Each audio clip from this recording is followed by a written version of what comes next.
I treasure times with you, especially times in chapel.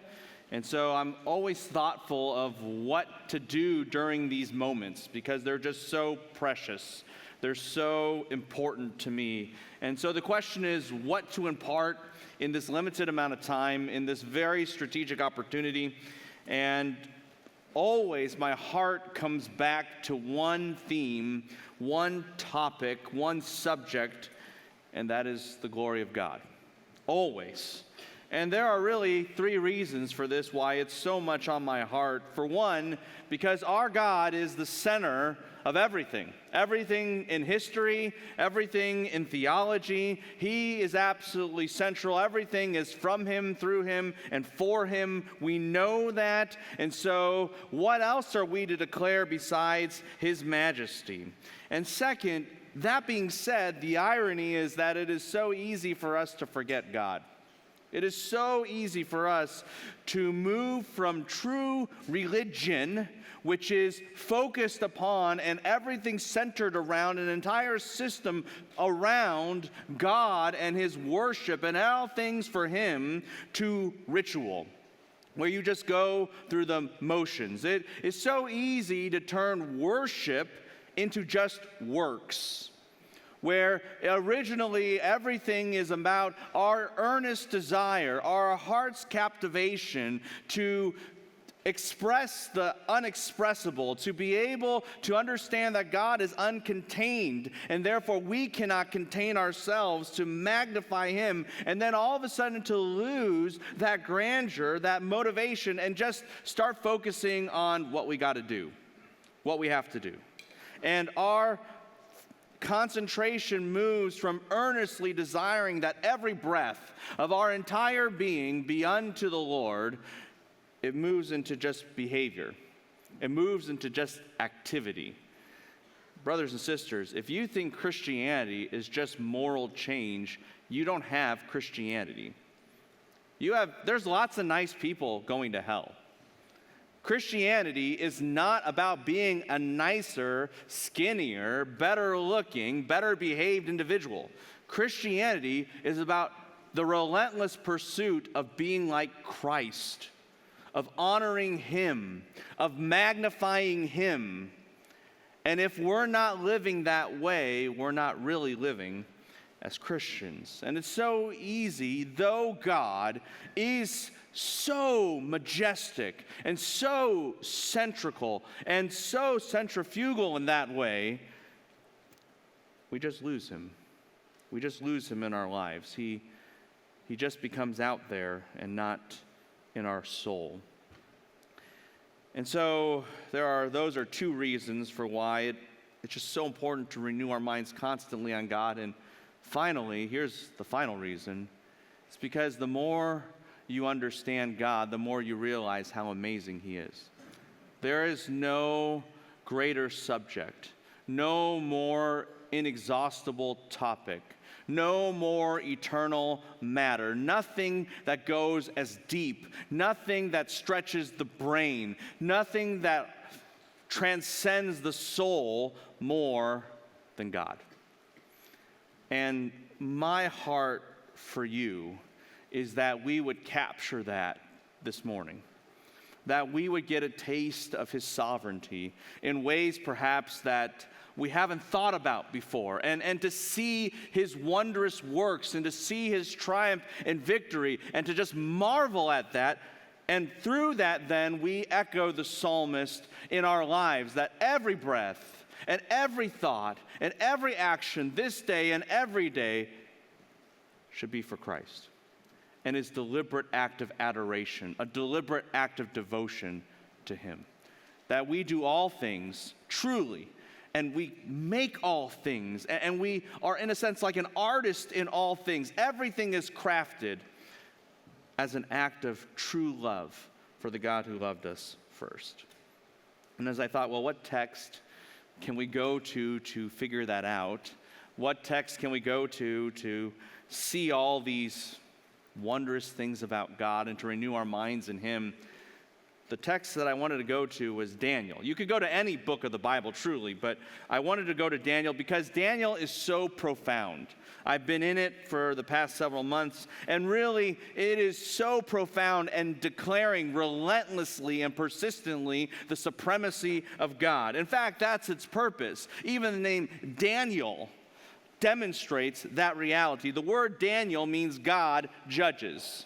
God judges. And you say, how does that relate to the book? How does that relate to the supremacy of God, that God is just the judge? Well, here's how the book flows. There are events in history that God is supreme over. We understand that. And that is just a proof to a greater reality that all history is moving to a moment outlined in the middle of the book, central to the book, Daniel chapter 7. And it says this, that in the Antichrist kingdom, there will be thrones in heaven set up. And the heavenly court will sit down, and it says this, for judgment, to judge the final earthly human kingdom of this world. And here is that word for when the heavenly court sits down to judge, to issue, in a sense, a final verdict on the kingdoms of this planet. This is the word, Dan-iel. What does that sound like? Daniel. Daniel's name is the message of the book. Man may do a lot of things. Man may talk a lot. Man, we know in our culture, man judges. That's why everybody says, don't judge me. Everyone knows it. Man judges. God has the final judgment. And that's what makes God supreme. Daniel chapter 7 illustrates the very punchline and point of this book. And if you're wondering, okay, you talk about the glory of God. Okay, you talk about how it's practical. Okay, you talk about the book of Daniel. But really, does this message that God has the final judgment, that God is so supreme, that God is so awesome, that God is so sovereign, does it really make a difference in life? Does it really have an impact? Can it really drive me in my devotion to Him? Just think about this.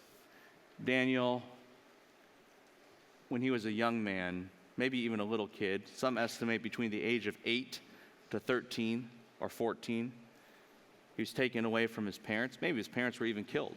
We don't know. Transported to Babylon.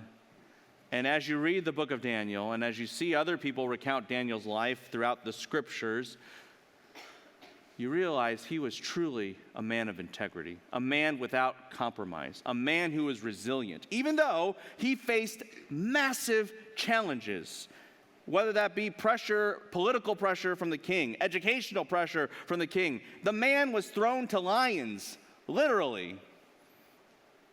Never broke, never changed. Never wavered, never compromised, never bowed the knee, even though he faced unwithering opposition. Why? How? Because God revealed to him the book of Daniel. You want to know how to last over 80 years without falling once? You want to know how to endure persecution? You want to know how to face the exhaustion of persistent faithfulness? Do you want to know how to face circumstances that would kill anybody and still persist anyways? Do you want to know how to do that? You learn the truths of this book. You see, Daniel, he isn't just the messenger, he's the message. He's the message. Because the effect of this book in your life and in my life is Daniel.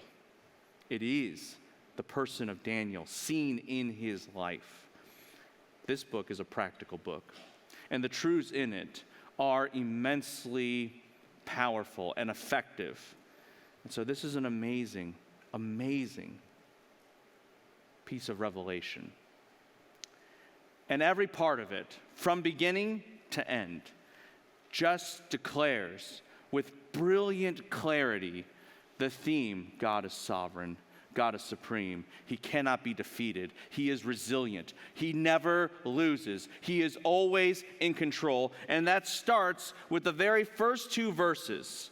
It's the whole book. So it starts with the very first 2 verses of Daniel chapter 1. The first 2 verses of the book. And really the message could not be clearer. What we have in these first 2 verses is a crisis. It is Israel's historical crisis, an event, a moment in time. And Daniel, in a sense, freeze frames it and says, let me dissect this for you. Let me analyze this for you and help you to understand from the very get-go, from the very beginning, God never lost. God reigns supreme, and he reigns supreme over everything. We need to understand that God is king over the crisis. He's the king over the crisis then to remind us of that unchanging reality of the character and nature of God. And yes, it is very practical to remember that because we all go through crises. Reminds me of a student here one time who relayed to me his no good, very bad day.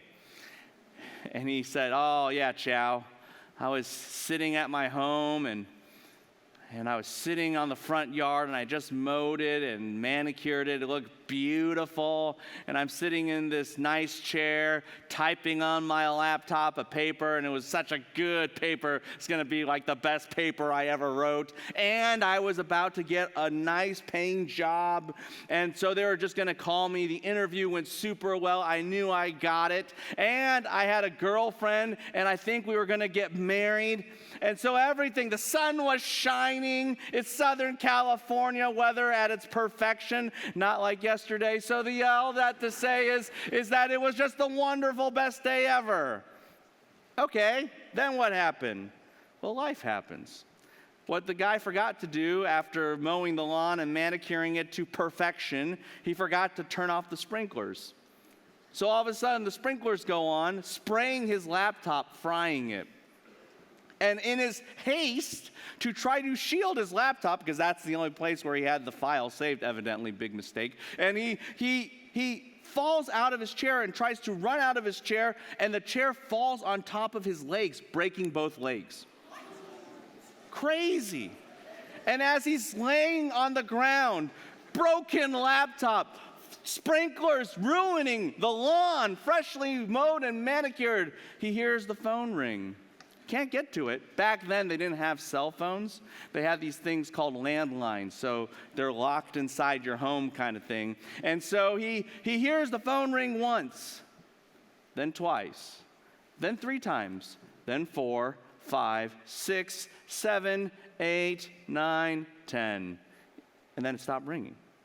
Then, finally, after, somebody found him and untangled him from his chair, he got his legs treated. He heard the answering machine where it recorded the messages. You got mail. First call. Hey, so-and-so, congratulations. We want to offer you that job. But I don't understand why you're not picking up. 4 calls later. Hey, if you're not going to pick up, we don't want you. 6th call. Hey, honey, this is your girlfriend. You should pick up. 4 calls later. If you're not picking up, we're done. And in one day, he went from the bright sunny day, perfect paper on laptop, perfect lawn, perfect job, perfect girl, to nothing. And he said, Abner, that was my no good, very bad day.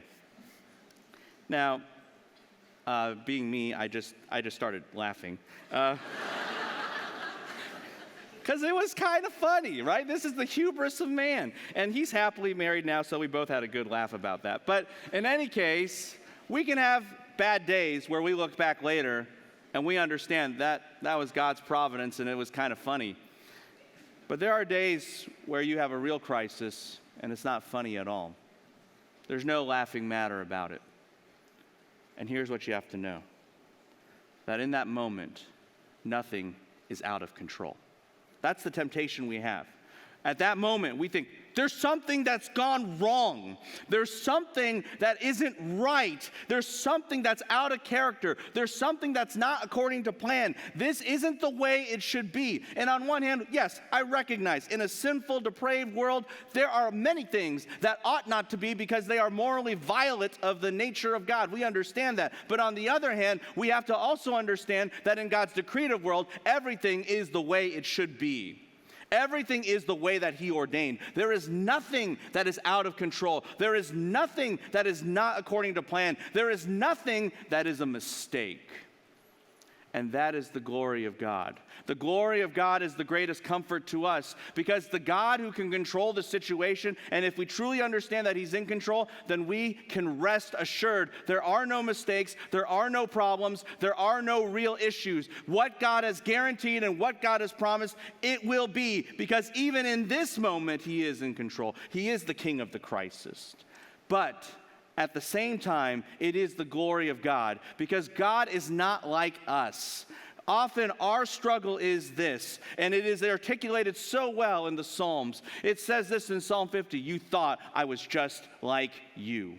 That's all we do sometimes with God, is that we just try to bring him down on our level, and we just kind of give him some extra superpowers, a little bit of bonus, and then we think that's God. What we must understand is that God is distinctly other. He transcends the boundaries of our finiteness. He is absolutely distinctive. He is not like us. He is the one who has all authority. We have none. He is the one who has all power. We truly have none. He is the one who has all sovereignty. His sovereignty is not just generic. Oh yeah, God's sovereign. He's in control overall. That's true, but not enough. And it's not that God is sovereign partially. Oh, he's sovereign over this part and that part and that part, but there's other things that are just really not his. No, our God is sovereign exhaustively.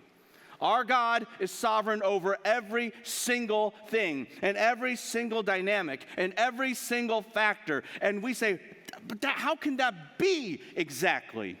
That's God. God is beyond our grasp. God and his nature is not just an elevated human being that we can contain in our language and confine in our categories. God's kind of authority and God's kind of sovereignty is something that transcends human expression, human thought, and human capacity and human experience. That's because he's not human, he's God. And what we must learn is to stop trying to bring God down and start regarding God as God, not just promoted human, God. And that is what we see in Daniel 1 through 2. We start to understand the exacting sovereignty, the exhaustive sovereignty of God in the worst possible situation. And when you see it that way, you understand both comfort, but also the transcendence that God is truly God, not just promoted man. He's not like us.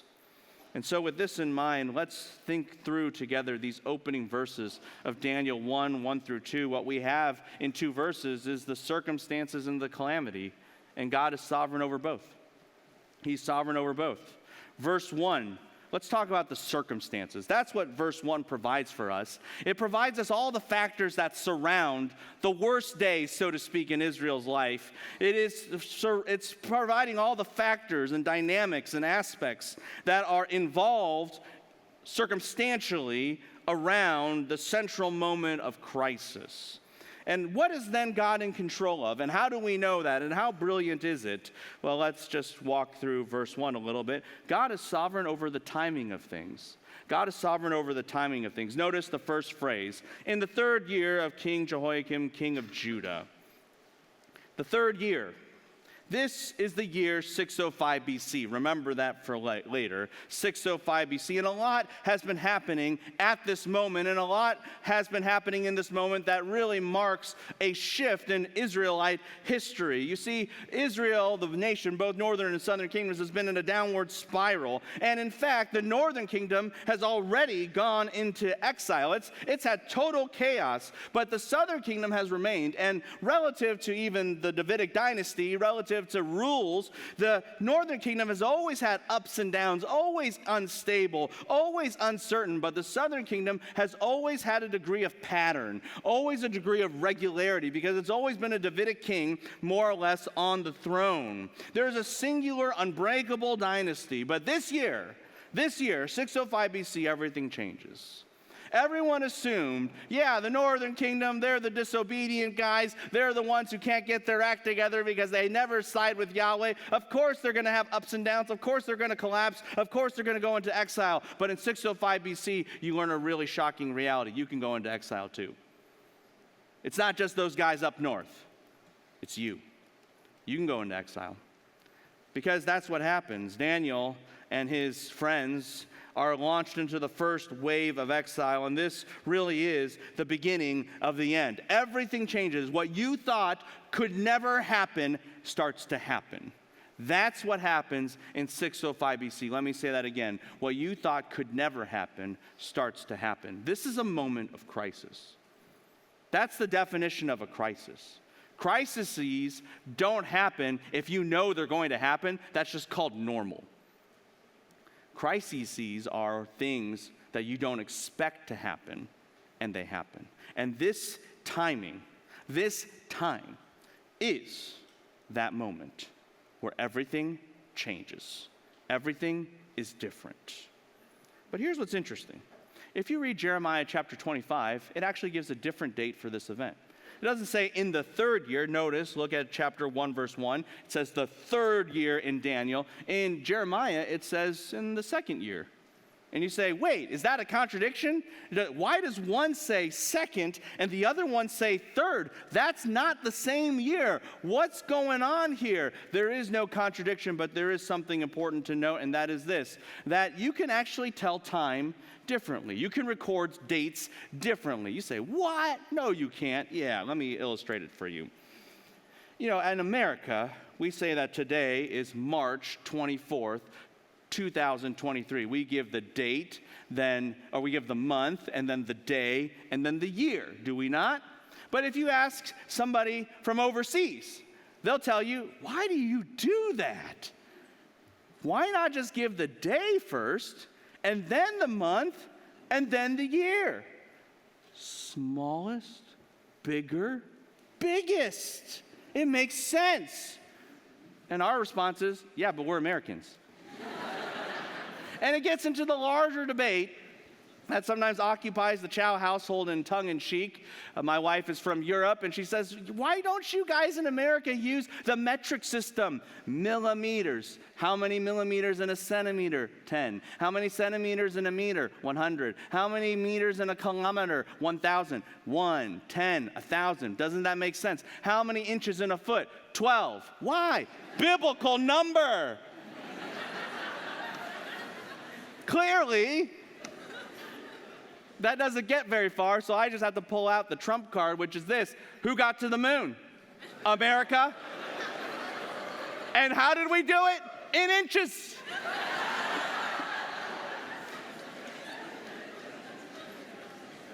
There are different ways to measure something.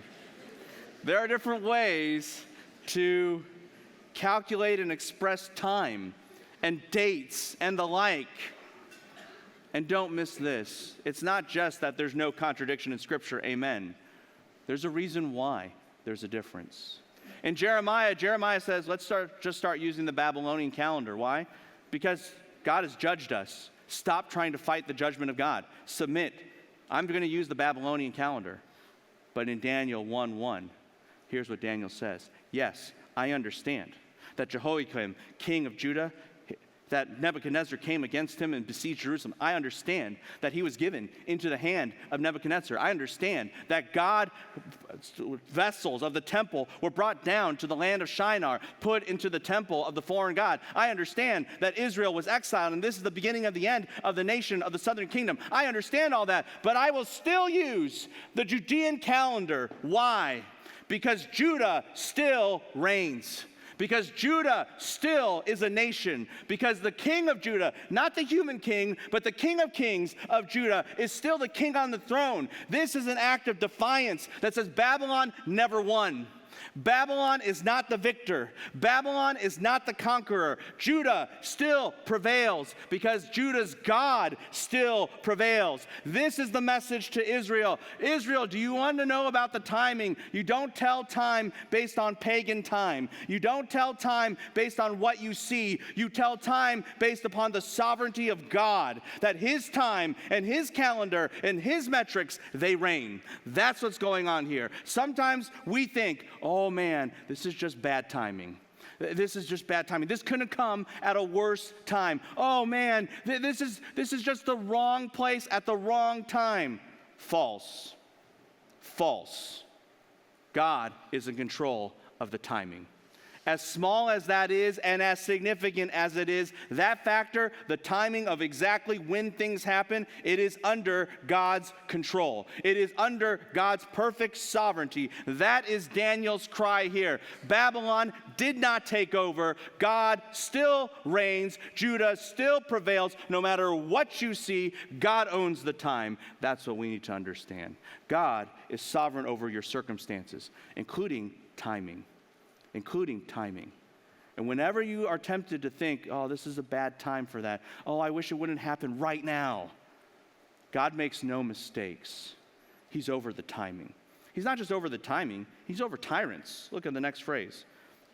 Who comes at the time of 605 BC? It's this guy named Nebuchadnezzar, who's the king of Babylon. He comes over to Jerusalem.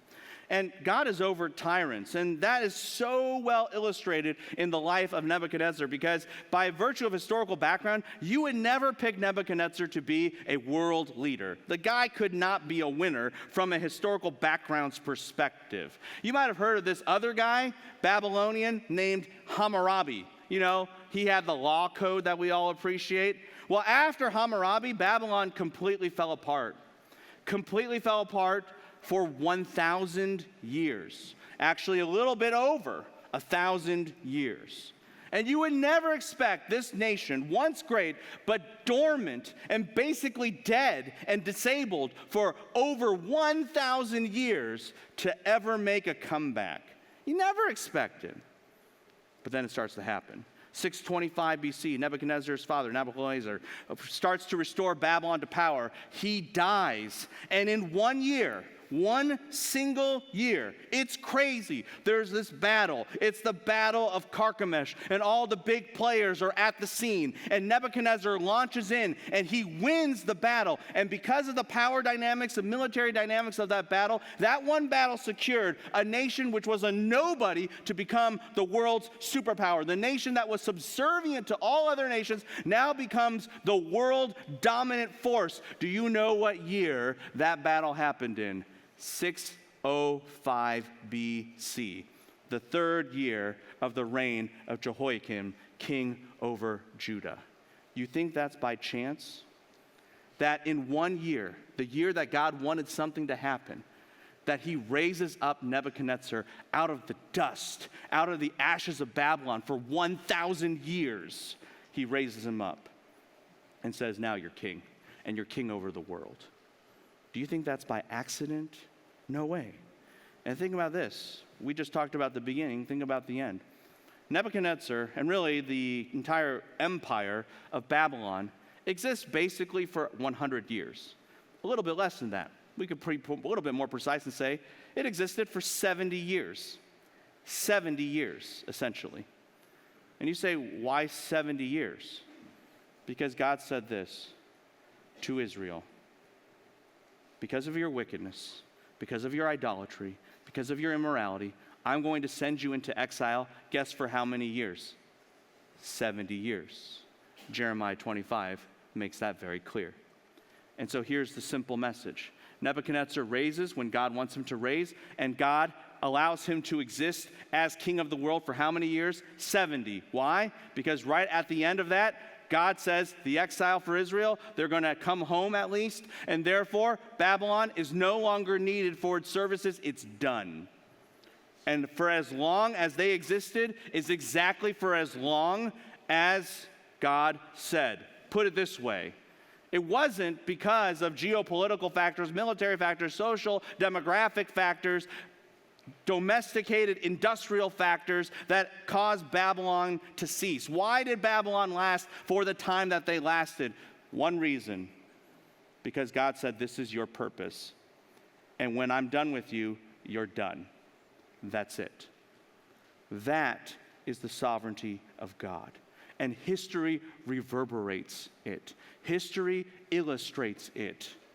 The only reason Babylon ascends and descends, the rise and fall of Babylon, is strictly because of how they serve God's purpose.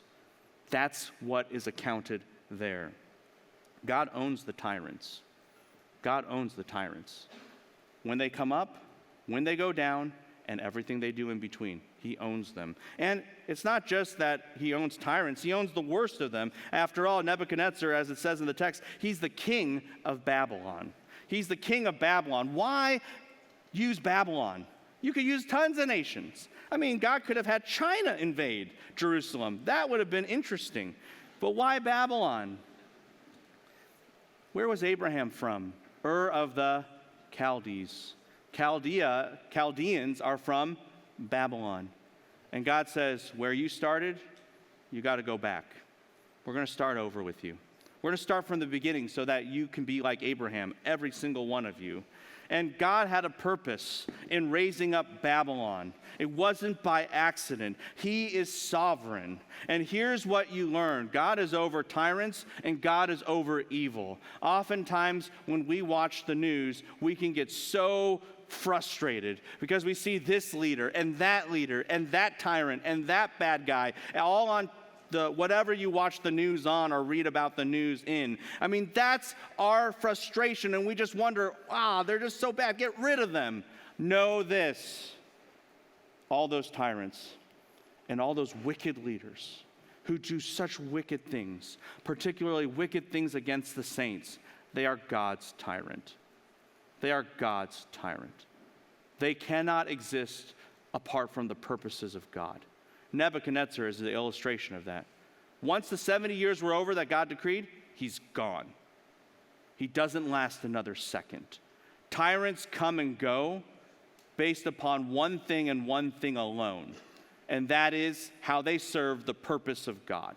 And once their purpose is up, they cannot last a second longer. Nothing is outside of the sovereign control of our God. Not even a tyrant. Not even people at the top. Notice how often in verse 1 it talks about the kingdom and the king of Judah and the king of Babylon. God is in control of kings. Sometimes when we look at the world, we think, oh man, all those powerful people, they have so much power. They have none relative to God. They can do nothing apart from God. One who goes up, the other one who's taken over, one who invades, the other one who is being invaded, all of them subject to the absolute will of God. You want to know who really is the King of Kings and the Lord of Lords? It's not them. They are all still yet slaves to the sovereignty of God. All kings point to one king because ultimately they have no sovereignty of their own. They are not autonomous. God is. He has prevailed this whole time. And so God, if we're looking at the circumstances, you think about the timing, he's in control of that. You think of tyrants, he's in control of that. You think about people at the top, people who might be immune to any kind of human authority, he's in control of that. And he's even in control of terror. Notice the last part of verse 1. It says this in the text, that Nebuchadnezzar came to Jerusalem. Well, to get to Jerusalem, because back in those days, capitals are in the middle of a country, that means you have to invade every part of the country to do that. And if you've ever seen Lord of the Rings, you'll remember this kind of scene where they have these towers and they light these signal fires, the light of Almudine or whatever.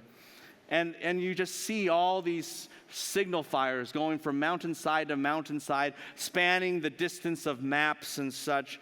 And it just is amazing to see how they could communicate. Well, they had that in Israel for real. Lord of the Rings is not real. New Zealand is real, but Lord of the Rings is not real. And they had that in Israel. And we have archaeological evidence that says we can no longer see, this is people in Jerusalem reporting, we can no longer see the fire of Lachish.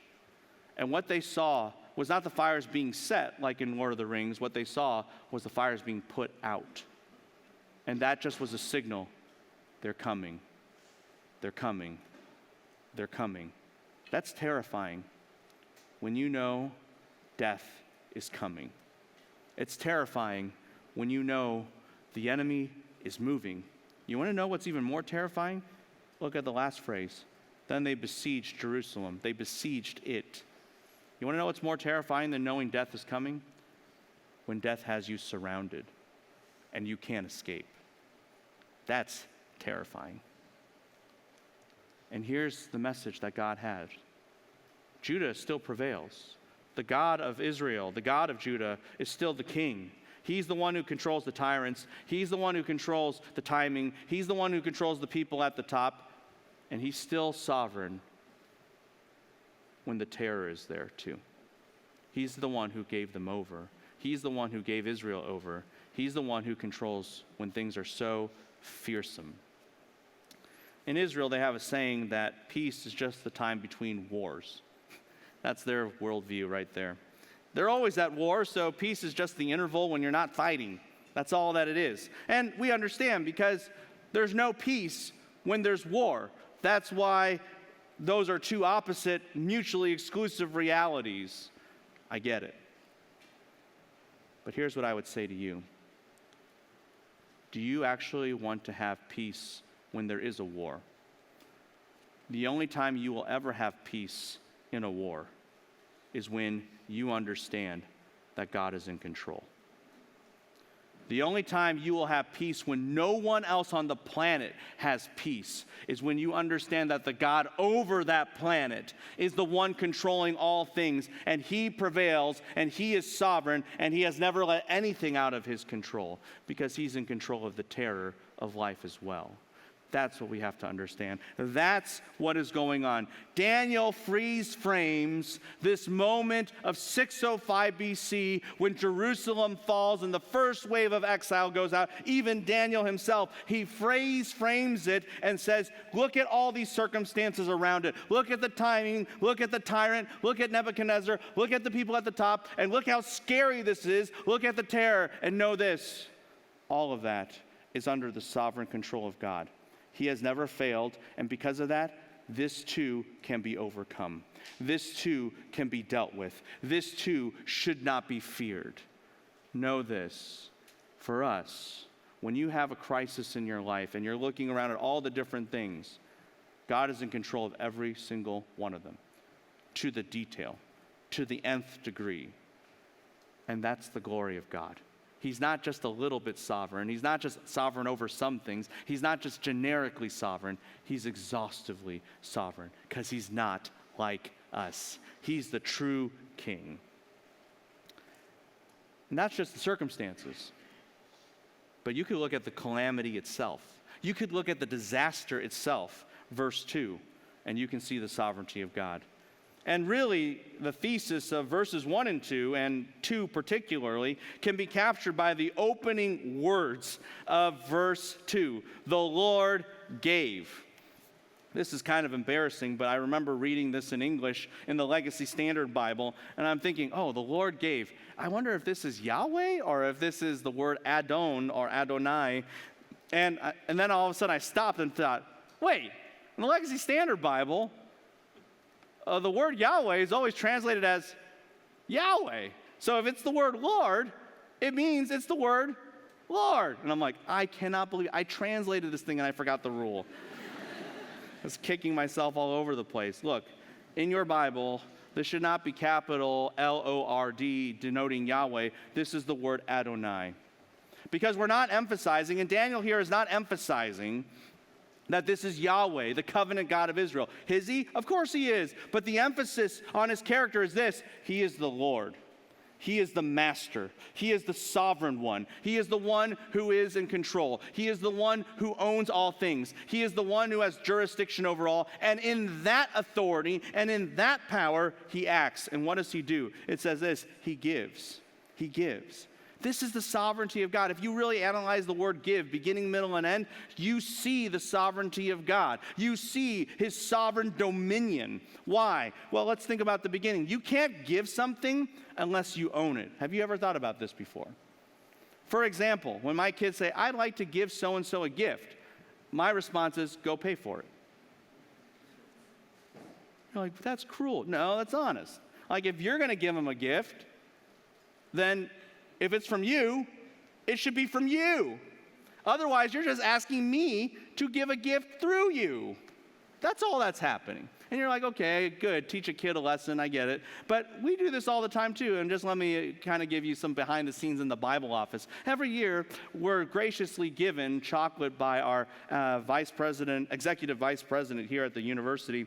And so we know that some Bible faculty, they don't like chocolate. I know, it's interesting. And so one time, a faculty member who will go and remain anonymous grabbed the chocolate from the Bible faculty member who doesn't like chocolate from his box and just gave it to the administrative assistant as if it was a present from him.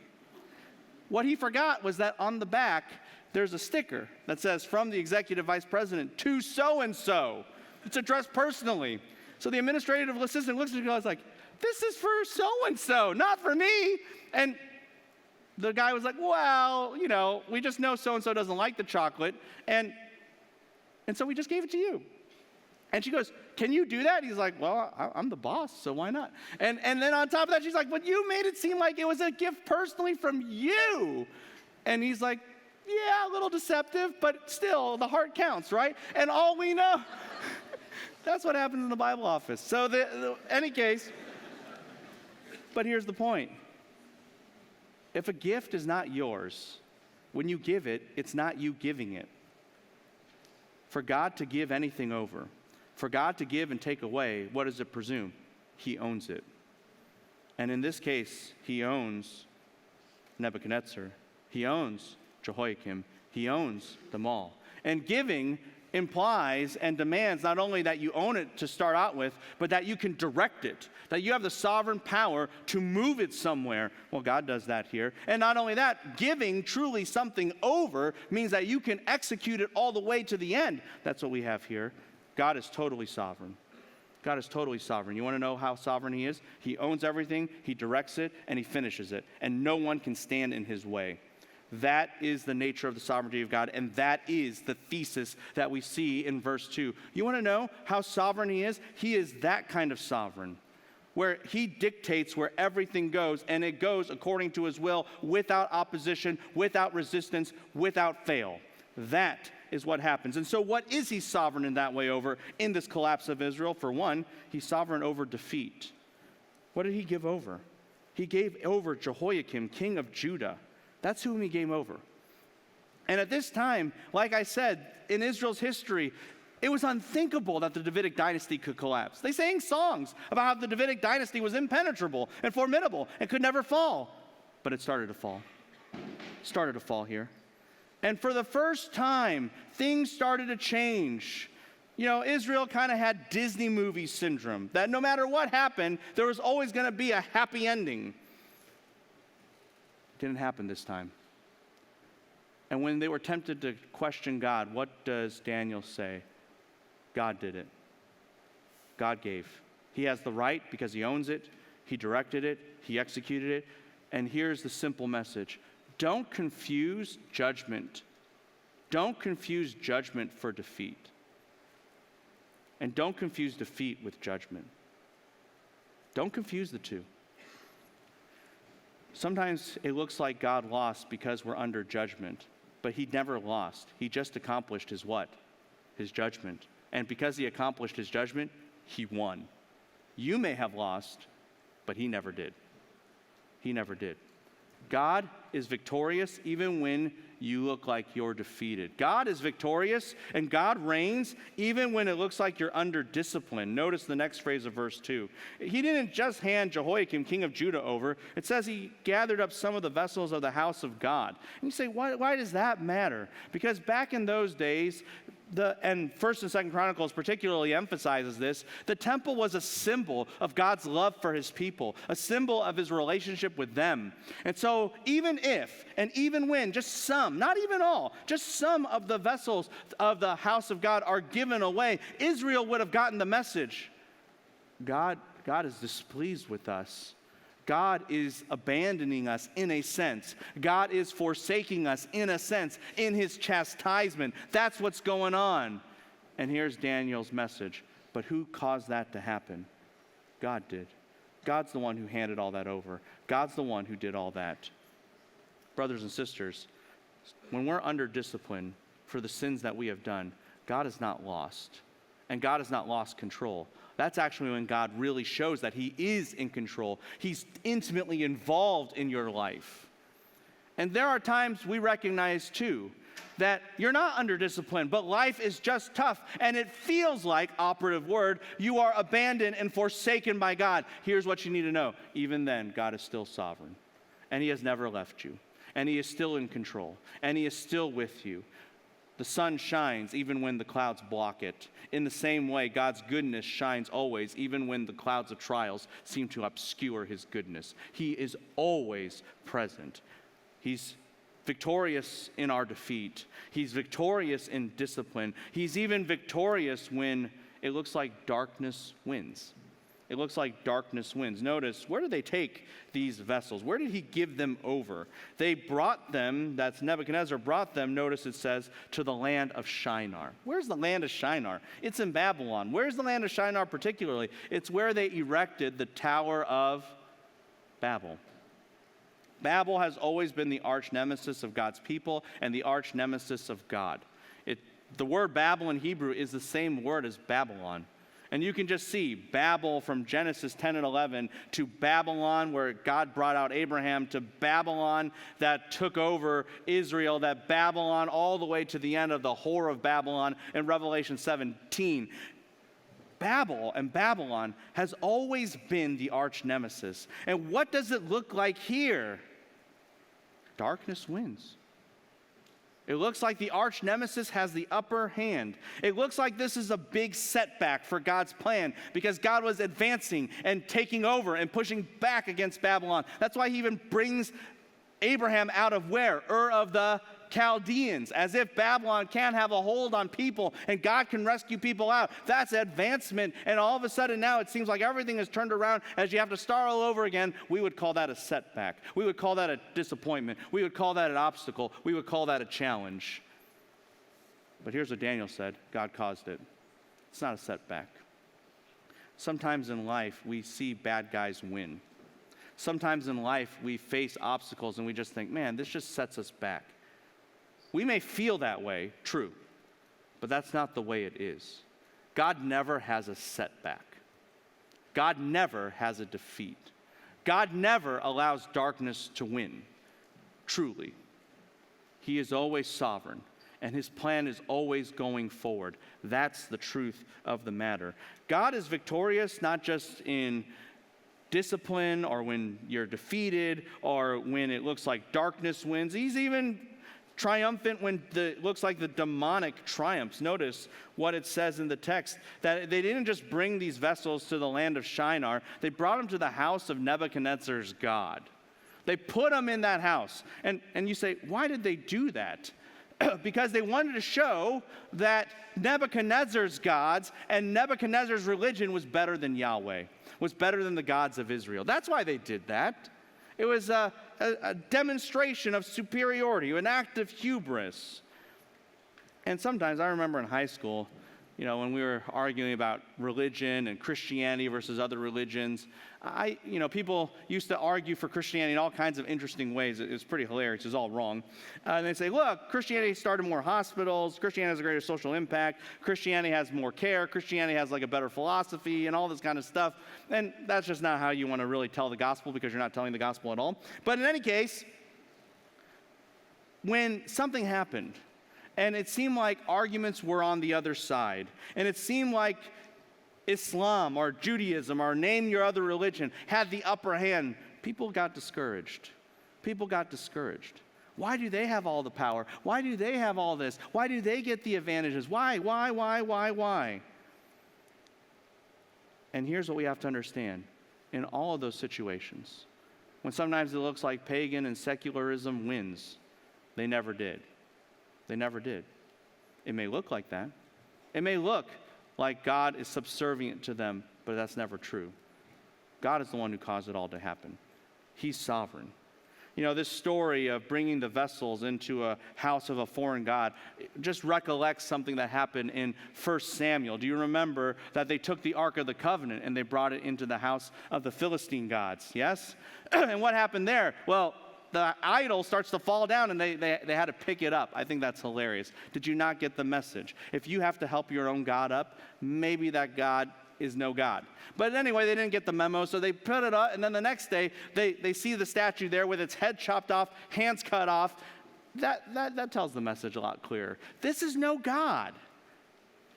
And what God did here is said, I put my vessels in that house on purpose to show you that those gods are not over me. Rather, those gods are no gods at all. That's what's going on here. More on that in a little bit. But the way the text concludes is this. It's not just that God is sovereign. He's the one handing people over in defeat, in discipline, in darkness, in demonic triumphs. It is also when he is defamed. Notice the last phrase of verse 2. And he brought the vessels of God to the house of the treasury of his God. Why do you bring the vessels of God to the house of the treasury of your God specifically? It's this. Nebuchadnezzar wanted to use those vessels to worship the false gods. It wasn't just that he was going to put them there on display to try to send a message, hey, my God is better. It was that he was going to actually use these things to serve his wicked, immoral gods who are not gods at all. And that is just blasphemous. And that is just an offense to God. That is affront to him. And we should be outraged by that. Psalm 69 says, zeal for your house has consumed me. We should have that. I agree. You know, there are times that there are mockers and scorners, especially when you evangelize, and they say something like this, I'm an atheist. No, you're not.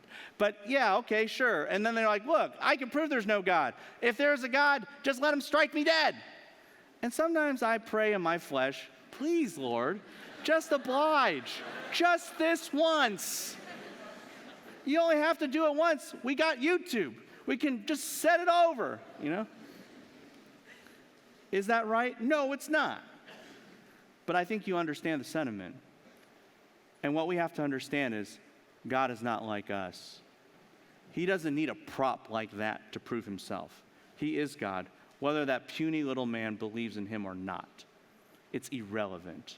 God is sovereign even when he is defamed. He is the one who gave that man breath to say those words. He is the one who ordained that circumstance. He is the one who did everything. We don't need to be intimidated by that. We don't need to be fearing. We don't need to be discouraged. We don't need to be ones who cower back. We know our God is sovereign and he is victorious in all situations, when it looks like you're defeated, when you are under discipline, when the darkness seems to win, when the demonic seems to triumph, or when God is even being defamed, even then, it is what the text says. Verse 2, first words, the Lord gave. That is what sets everything, and he is absolutely sovereign, and his sovereignty cannot be challenged, and is resilient against all of those factors in all of those ways. And so our God is sovereign. And when we say that, we don't just mean, well, generically he's sovereign. He's kind of managing things in the macro picture. No, that's not what we're talking about. When we say God is sovereign, we don't just mean, oh yeah, well, he's sovereign because he controls parts of things. That's how we think of our own authority. That's how we think of our own managerial skills. That's how we think of our own power, because that's very human, because no human being can truly be in control of every single factor all around. There are just so many things that are outside of our control, even in an organization, and we recognize that. But our God is not like us. We cannot think of him like ourselves. He is over everything. In a situation, he is over all the circumstances around it. The timing, the tyrants, people at the top, people at the bottom, people everywhere in between. He's over the terrible things that take place. And within the calamity itself, he is over everything, from the darkness to the discipline to the defeat to defamation. He is over every single factor, every single nuance, without exception. Why? Because he's God, and his sovereignty is not like ours. He is truly sovereign, and all we have is just a taste, a very, very small percentage and a percentile of who he is. That's the nature of our God. And here's what we have to think about, and this is so amazing when you really stop to think about Daniel 1 and 2 in context. Yes, Nebuchadnezzar, last words, he laid down the gauntlet, he put down the challenge, and he defamed God and said, God, you serve my gods. That's what I believe. What are you going to do about it? And what happens from chapter 1, verse 3 and on? You have the answer to that defamation. And God says, this is what I'm going to do about it. You came against me, and you, in coming against me, you got Daniel. And in Daniel, you have a man who won't compromise. And in the end, you tried to force him to compromise, and in the end, he forced you to compromise. You had to grant him all his concessions, and you had to promote him. And in this time, you, Nebuchadnezzar, you tried to oppose God, God will oppose you. And he'll just give you one dream. I just can control your thoughts. And you thought you were so mighty because you had an army? I can control one dream, one nightmare, and you go ballistic and you try to kill everybody to find out this dream. Who's really in control of who? And Nebuchadnezzar, you think you're so great? Eat grass like a donkey. Who's really great now? Who really has the sovereignty? And here is God's message. Nebuchadnezzar, you challenged me. And you thought, I invaded Judah, and I took these people. See how great I am. You didn't realize, Nebuchadnezzar, by actually doing that, I was going to expose you like the animal that you are. Who's invading who? You thought, I'm invading Judah. God said, no, I'm giving things over to you. I have invaded you. Daniel 1 through 2 is not the invasion of Judah.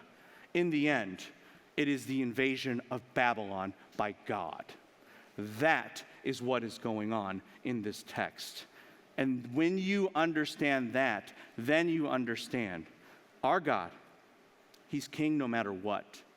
And he's truly king of the crisis, because the crisis does not control God. God controls the crisis and drives it forward, which makes it no crisis at all. Shall we pray? Our God and Father, may your sovereignty astound us. May we be overwhelmed of how much you are in control and how supreme and transcendent and exceeding you are. And may it cause us to bow low before you, that you are worthy of all praise and honor, that you are worthy of worship, that you alone are God, and there is no challenger to you, and there is nothing that you cannot resist, and you are resilient and undefeatable, and always, always the victor. And may we exalt you, because you are not just a promoted human, you are God. And may our hearts be captivated by that, and may they also be comforted as well in the fact that you are king over the crisis, and because of that, in the end, there is no crisis at all. May you receive all the glory for who you are and your perfection. In your name we pray. Amen.